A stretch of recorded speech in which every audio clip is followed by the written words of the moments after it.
Good morning 7th class बच्चों। इससे पहले वाली वीडियो में हमने कम अवसर और कठोर अपेक्षाएं टॉपिक डिस्कस किया था। हमने देखा था कि किस तरीके से 27 वर्षीय महिला लक्ष्मी ने क्या किया था। जो एक लोगों की एक रूढ़ी थी या एक धारणा थी कि रेल का इंजन आदमी चलाते हैं, इस जो धारा थी या ये जो धारणा थी, इसका रुख ही बदल दिया था। और उन्होंने क्या किया था, उत्तरी रेलवे की वो पहली महिला इंजन चालक हैं। तो ये जो लोगों की जो एक रूढ़ी थी या रूढ़िबद्ध धारणा थी कि रेल का इंजन सिर्फ आदमी चलाते हैं, उस धारणा को किसने बदला? लक्ष्मी ने। 27 वर्षीय जो महिला थी लक्ष्मी, उन्होंने इस रुख को बदल दिया था। और वो क्या थी? उत्तरी रेलवे की वो पहली महिला इंजन चालक है। तो बच्चों, आज हम देखेंगे इससे आगे कि आज हमारा जो टॉपिक है वो है परिवर्तन के लिए सीखना। तो हम इस टॉपिक को डिस्कस करेंगे आज। तो देखेंगे बच्चों कि स्कूल जाना अपने या आपके जीवन का बहुत महत्वपूर्ण हिस्सा है। और जैसे जैसे स्कूलों में हर साल अधिकाधिक संख्या में बच्चे प्रवेश ले रहे हैं, तो हम सोचने लगे हैं कि सब बच्चों के लिए स्कूल जाना एक साधारण सी बात है, नॉर्मल सी बात है। तो आप देखेंगे एक यहाँ पर एक स्टोरी दी गई है। इसमें देखिए, एक स्टोरी के माध्यम से बताया गया है कि किस तरीके से बच्चे को एक तरीके से प्रेशर कहें या एक तरीके से बच्चे पर दबाव डाला जाता है कि आप ये नहीं ये करो।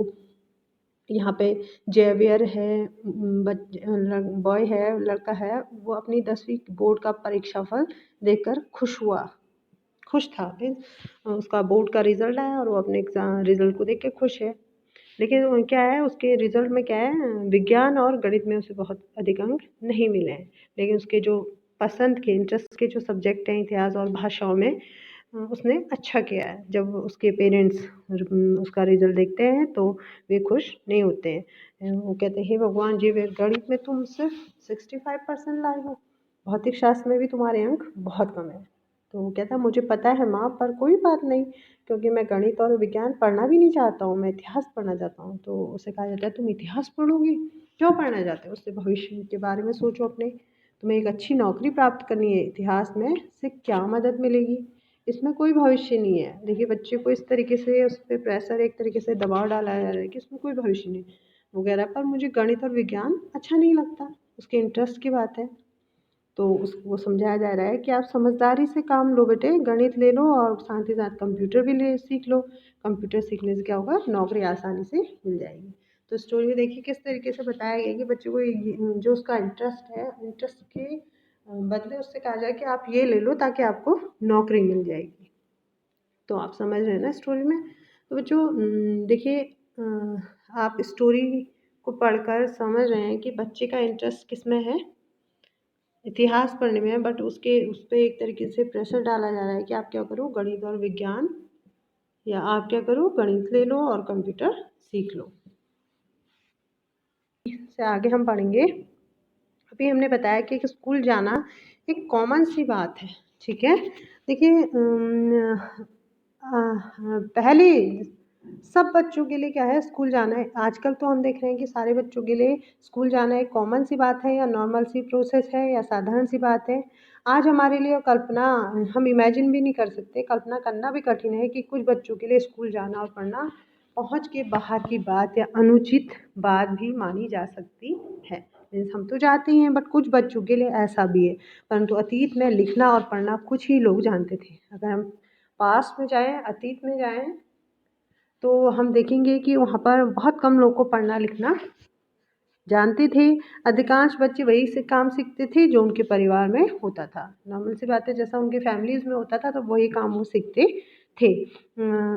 और क्या होता था, और उनके परिवार और उनके बुजुर्ग करते थे, जो बुजुर्ग करते थे वही करते थे बड़े लोग। लड़कियों की स्थिति और भी खराब थी, जो लड़कियां थी उनकी स्थिति और भी खराब थी, ठीक है बच्चों। तो आप देखेंगे कि उन समाजों में जहाँ लड़कों को पढ़ना लिखना सिखाया जाता था, लड़कियों को अक्षर तक सीखने की अनुमति नहीं थी। आप देखेंगे कि लड़कियों को जो अक्षर तक सीखने की अनुमति नहीं थी। यहाँ तक कि उन परिवारों में भी जहाँ कुम्हारी, बुनकरी, वस्त्र बुनना और हस्तकला सिखाई जाती थी, यह धारणा थी कि लड़कियां और औरतें काम केवल सहायता करने तक ही सीमित है। मीन्स जो लड़कियां और औरतें जो काम करेंगी सिर्फ हेल्प करने तक ही सीमित है। उदाहरण के लिए अगर हम एक एग्जाम्पल देखें तो हम देखेंगे कि कुम्हार के व्यवसाय में क्या है, स्त्रियाँ मिट्टी एकत्र करती थी। क्या काम था उनका? मिट्टी को इकट्ठा करना और बर्तन बनाने के लिए उसे तैयार करती थी। चूँकि वे चाक नहीं चलाती थी इसलिए उन्हें कुम्हार नहीं माना जाता था। देख रहे हैं आप, सिर्फ उनसे मिट्टी तैयार करवाई जाती थी, मिट्टी को इकट्ठा किया जाता था और बर्तन बनाने के लिए मिट्टी को तैयार की जाती थी। वो चाक चलाने का काम नहीं करती थी इसलिए उन्हें कुम्हार भी नहीं माना जाता था। तो देखिए 19वीं शताब्दी में लगभग 200 वर्ष पूर्व शिक्षा के बारे में कई नए विचारों का जन्म लिया। विद्यालय अधिक प्रचलन में आ गए और वे समाज जिन्होंने स्वयं कभी पढ़ना लिखना नहीं सीखा था अपने बच्चों को स्कूल भेजने लगे। कब? 19वीं शताब्दी में। तब भी लड़कियों की शिक्षा को लेकर बहुत विरोध हुआ और उस समय भी जो लड़कियां हैं उनकी शिक्षा के लिए फिर उस समय भी क्या हुआ? विरोध हुआ। इसके बावजूद बहुत सी स्त्रियों और पुरुषों ने बालिकाओं के लिए स्कूल खोलने के प्रयत्न किए। ऐसा नहीं है, प्रयास किए गए, उसके बाद भी प्रयास किए गए, खोलने के लिए प्रयत्न किए। स्त्रियों ने पढ़ना लिखना सीखने के लिए संघर्ष किया। स्त्रियों की पढ़ाई के लिए बहुत संघर्ष हुए। अब देखिए हम रास सुंदरी देवी 1890 का अनुभव पढ़ेंगे तो हम देखेंगे कि जो 200 वर्ष पूर्व पश्चिमी बंगाल में पैदा हुई थी, 60 वर्ष की अवस्था में उन्होंने बांग्ला भाषा में अपनी आत्मकथा लिखी। उनकी पुस्तक आमार जीवन किसी भारतीय महिला द्वारा लिखित पहली आत्मकथा है। ये जो पहली आत्मकथा जो एक भारतीय महिला ने लिखी वो उन्होंने लिखी।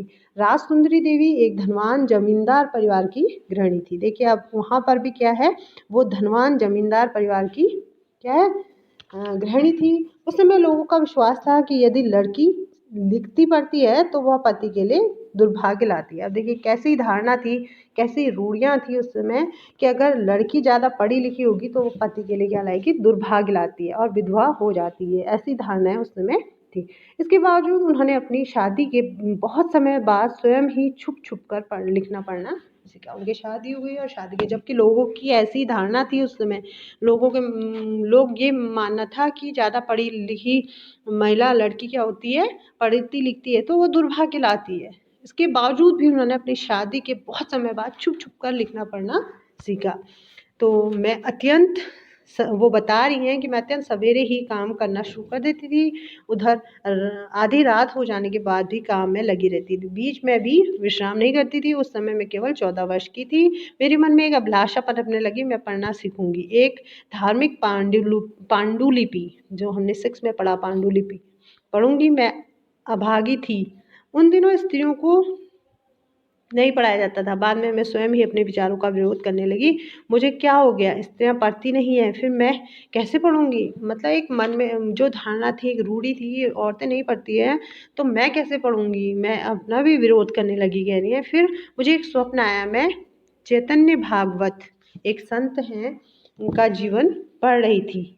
बाद में दिन के समय जब मैं रसोई में बैठी हुई भोजन बना रही थी तो मैंने अपने पति को सबसे बड़े बेटे से कहते हुए सुना, विपिन मैंने अपनी चैतन्य भागवत यहाँ छोड़ी है, जब मैं इसे मंगाऊंगा तुम इसे अंदर ले आना। वे पुस्तक वहीं छोड़कर चले गए। देखिए जो स्वप्न में उसके आया था वही पुस्तक थी। तो आप देखेंगे उन्होंने अपने बेटे को बोला, मैंने चुपके से उसका एक पन्ना निकाल लिया। वो कह रही है उस बुक का मैंने चुपके से एक पन्ना निकाल लिया और सावधानी से उसे छुपा लिया। उसे छुपाना भी एक बड़ा काम था क्योंकि किसी को भी वह मेरे हाथ में नहीं दिखना चाहिए था। देखिए मतलब सोचना तो दूरी बात, वो पढ़ना भी किसी को नहीं दिखना चाहिए, तो उसे छुपाना भी बहुत बड़ा काम था। मेरा क्या था, सबसे बड़ा बेटा उस समय ताड़ के पत्तों पर लिखकर अक्षर बनाने का अभ्यास कर रहा था। उसमें से भी मैंने एक छिपा लिया। जब मौका मिलता मैं जाती और उस पन्ने के अक्षरों का मिलान अपने याद किए गए अक्षरों से करती। मैंने उन शब्दों का भी मिलान करने की कोशिश की जो दिन भर में मैं सुनती रहती थी। अत्यधिक जतन और कोशिशों से एक लंबे समय के बाद मैं पढ़ना सीख गई। देखिए उसने किस तरीके से कितनी मेहनत करी और कह रही है अत्यंत जतन के बाद मैं अंत में पढ़ना सीख गई। राज सुंदरी देवी के अक्षर ज्ञान ने उन्हें चैतन्य भागवत पढ़ने का अवसर दिया। स्वयं अपने लेखन से उन्होंने संसार को उस समय की स्त्रियों के बारे में जानने का अवसर जीवन के बारे में जानने का अवसर दिया। और राजसुंदरी देवी ने अपने दैनंदिनी जीवन के अनुभवों को विस्तार से लिखा। ऐसे भी दिन होते थे जब उन्हें दिन भर में क्षण भर का भी विश्राम नहीं मिलता था। देखिए कितना कठिन था कि दिन भर उनको क्या होता था, थोड़ा सा भी समय नहीं मिलता था विश्राम करने का। तो वो बता रही हैं, ठीक है। और इतना समय भी नहीं था कि वे जरा बैठकर कुछ खा ही लें। तो इतने में भी फिर भी उन्होंने पढ़ना लिखना सीखा। आप यहाँ पिक्चर्स दी हैं, आप देखेंगे उसमें कि उनके बारे में दिया गया है। आप पढ़ेंगे रुकैया सखावत हुसैन और लेडी लैंड का उनका सपना। तो आप देखेंगे, इसको पढ़ेंगे तो आपको समझ में आएगा उनके बारे में।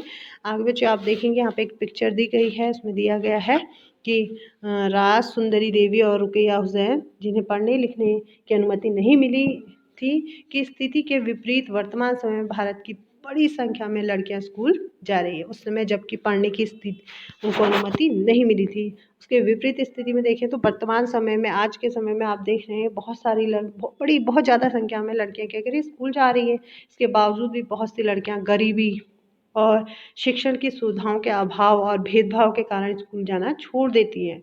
और सभी समाजों में क्या होता है, और वर्गों में पृष्ठभूमि वाले बच्चों को शिक्षण की समान सुविधाएं प्रदान करना विशेषकर लड़कियों को आज भी भारत में एक चुनौती है।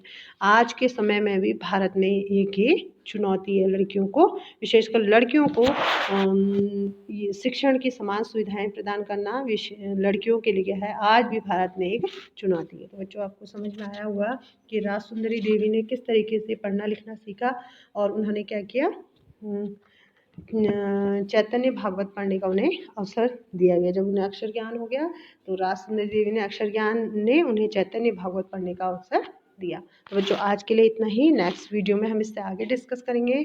बच्चों बुक को रीड करते जाएंगे तभी आपको समझ में आएगा, और क्वेश्चन आंसर भी आप करते जाएं और पढ़ाई आप करिए बच्चों, ऐसा नहीं है पढ़ना आपको पड़ेगा, ठीक है। Okay, thank you so much, have a nice day.